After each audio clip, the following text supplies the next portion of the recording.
एक बार की बात है,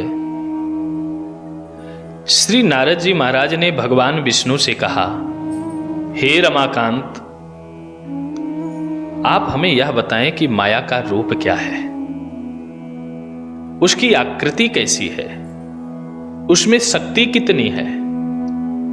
आप तो मायापति हो और मायापति होने के बाद भी आज तक हम आपके माया को ठीक से जान नहीं पाए, ठीक से देख नहीं पाए।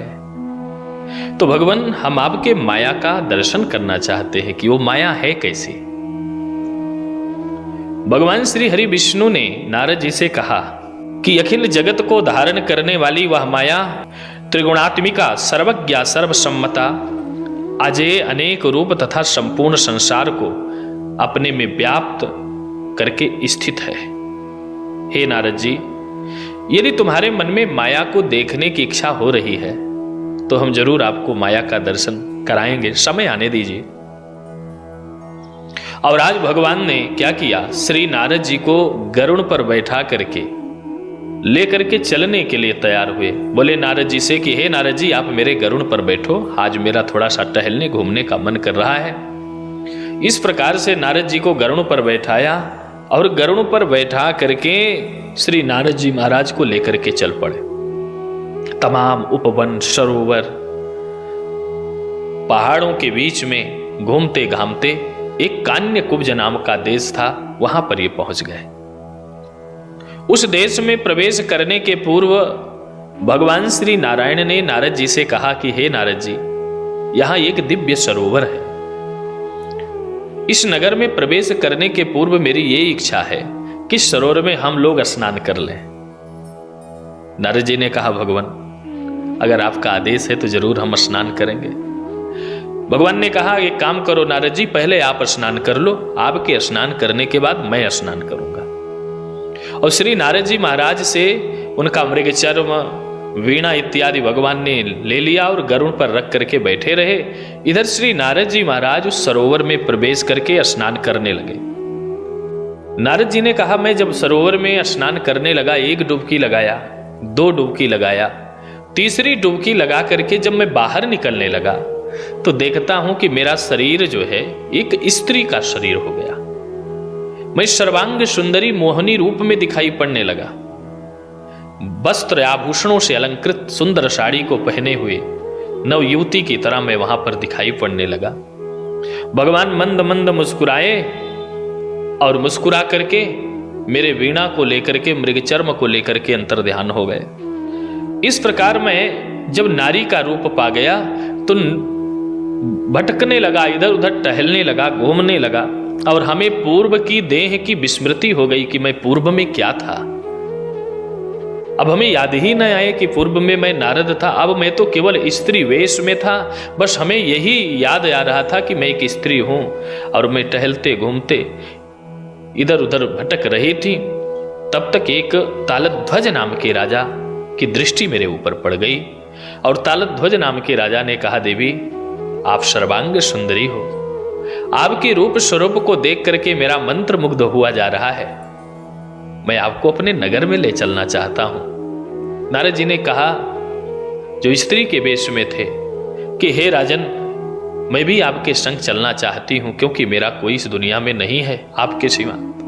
राजा तालध्वज ने अपने नगर में ले जाकर के नारद जी को, जो स्त्री के रूप में थे, उनको बैठाया। समय आने पर, शुभ मुहूर्त आने पर श्री नारद जी के साथ में जो स्त्री के रूप में थे उनको उन्होंने वर्णित किया, विवाह किया। समय बीतता गया और समय बीतना क्या, 12 वर्ष व्यतीत हो गए। ये दोनों एक दूसरे के साथ में रमण करते रहे और समय बीतते बीतते नारद जी के मन में केवल प्रसन्नता ही हो को, मैं तो तालध्वज महाराज की पटरानी हूं, मुझे किस चीज का अभाव है, किस चीज की कमी है, मुझे तो सब कुछ संसार की हर वस्तुएं प्राप्त हो गई हैं। ऐसा सोच सोच करके नारद जी के मन में बड़ी खुशी हो रही थी। इस प्रकार काम क्रीड़ा में आसक्त रहने के बाद नारद जी और तालध्वज राजा का 12 वर्ष व्यतीत हो गया और उसके बाद एक दिन राजा को पता चला कि मेरी जो रानी है वो गर्भवती है।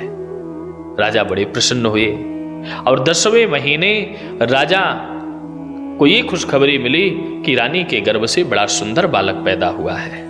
राजा प्रसन्न होकर के ब्राह्मणों को बुलाया, खूब दान दक्षिणा किया और पुत्र के आने के आगमन के अवसर पर खूब उन्होंने उत्सव मनाया, पुत्रोत्सव इत्यादि मना करके प्रसन्न हुए। और अपने फिर 2 वर्ष के बाद महाराज तालध्वज की जो पत्नी थी, अर्थात जो नारद जी ही पत्नी के रूप में यहाँ पर उपस्थित थे, उनके द्वारा फिर पुत्र पैदा हुआ।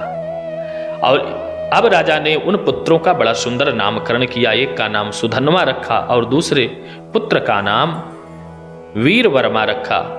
इस प्रकार राजा के अनुकूल पूरी समाज चल ही रहा था। राजा प्रसन्न ही थे, पटरानी भी दिव्य थी ही, पुत्र ही पौत्र सब कुछ थे ही।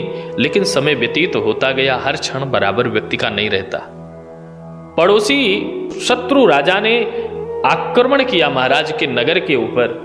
और जब आक्रमण हुआ तो महाराज के जो पुत्र पौत्रादिक थे, उन्होंने कहा, पिताजी आप लड़ने मत जाइए, आप यहां रहिए, हमारे रहते हुए आप लोग युद्ध करेंगे।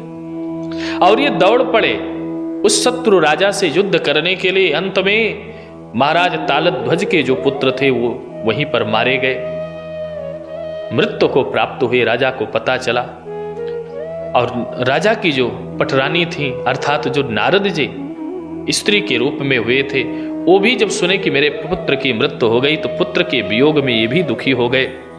महाराज तालध्वज और स्वयं श्री नारद जी जो स्त्री के रूप में थे, वो भी रण के मैदान में गए, अपने पुत्रों को मरा पाया तो रोने लगे।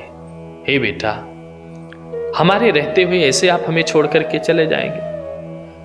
तुम्हारे बिना हम लोगों का जीवन अब किसी काम का नहीं है।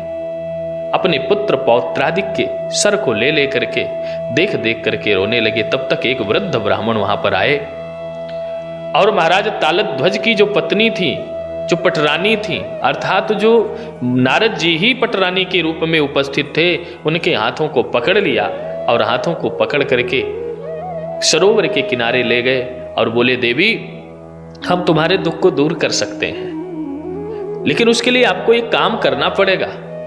उस स्त्री ने कहा, क्या करना पड़ेगा?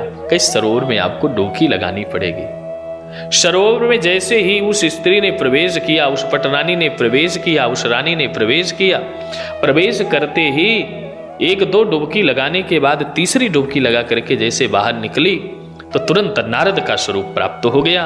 सामने देखा कि गरुड़ पर बैठे बैठे भगवान मुस्कुरा रहे हैं, मृग चर्म और वीणा को लिए हुए हैं। नारद जी दौड़ पड़े और भगवान के चरणों में प्रणाम किया। हे महाराज, मैंने आपके माया का दर्शन कर लिया, अब हमें आपके माया का दर्शन कभी नहीं करना है। इधर तालध्वज नाम के जो राजा थे, अपने पत्नी को जब देखा कि ये तो नारद जी हो गए, तो पत्नी के वियोग में रोने लगे कि हे देवी, हम आपके बिना कैसे अब जीवित रहेंगे? आपने जो हमें सुख दिया है, जो प्यार दिया है, उस प्रेम और सुख को प्राप्त करने के बाद अब संसार की भौतिक वस्तुओं में किसी भी वस्तु में मन नहीं लगता। हम तो आप में रम चुके थे। तब भगवान विष्णु ने समझाया कि हे राजन, इस संसार की यही गति है। जब तक हम माया के आवरण में फंसे रहेंगे, तब तक परमात्मा सामने हो, परमात्मा हमें बिल्कुल निरस दिखाई पड़ेंगे। इसलिए संत जन कहते हैं कि माया को हर को भजे, पर माधव भजे न कोय। एक बार माधव भजे तो माया चेरी हुए। मायापति को यदि पाना है तो हमें जो है माया का परित्याग करना पड़ेगा, मुकुंद का भजन करना पड़ेगा, क्योंकि मुकुंद के बिना मुक्ति हो ही नहीं सकती है। और जिसके ऊपर योग माया जगत जननी जगदम्बा श्री दुर्गा जी की कृपा हो जाए, उसका जीवन तो सार्थक हो ही जाता है। माया के चक्कर में नारद जी की कैसी स्थिति हुई, वो नारद जी से ही पूछो। नारद जी तो बहुत चिंतित हो गए कि हमें तो स्त्री का रूप मिल गया, अब हम क्या करें? लेकिन गोविंद ने कृपा करके पुनः जो है उनको उनका वीणा और मृगचर्म इत्यादि प्रदान करके नारद के रूप में प्रतिष्ठित किया। ये भगवान की कृपा है। संसार के मोह माया शक्तियों में हम फंसते हैं तो भटकते हैं, लेकिन वही मन अगर भगवान के चरणों में लगाते हैं तो फिर फंसते नहीं हैं, हम उबर जाते हैं और भगवान का चरण शरण प्राप्त हो जाता है। श्रीमद् देवी भागवत महापुराण की जो ये कथा है, इसमें तमाम ऐसे ऐसे सुंदर सुंदर उदाहरण, सुंदर सुंदर कथाओं का मिश्रण मिलता है कि जिसको श्रवण करने के बाद हर प्राणी तर सकता है और अपने जीवन को लाभान्वित कर सकता है। आप सब लोग इतनी संख्या में भागवत कृपा सेवा आश्रम श्री राम घाट अयोध्या जी में बैठ करके भगवान की मंगलमयी कथा को श्रवण कर रहे हो। आप सब लोग बड़े बधाई के पात्र हो। देश विदेश में भी बैठ करके जो भी भागवत कृपा सेवा आश्रम से जुड़े हुए भक्तगण हैं वो आनंद ले रहे हैं, वो भी बहुत बधाई के पात्र हैं। जीवन में कमाना, खाना, बच्चा पैदा करना, बस यही उद्देश्य नहीं है। जीवन का उद्देश्य है भगवान का हो जाना, और मनुष्य का जीवन पाने के बाद ही हम भगवान का नहीं हो पाए तो फिर कब होंगे। आगे के प्यारे प्यारे प्रसंगों को श्रवण करें। आइए उसके पहले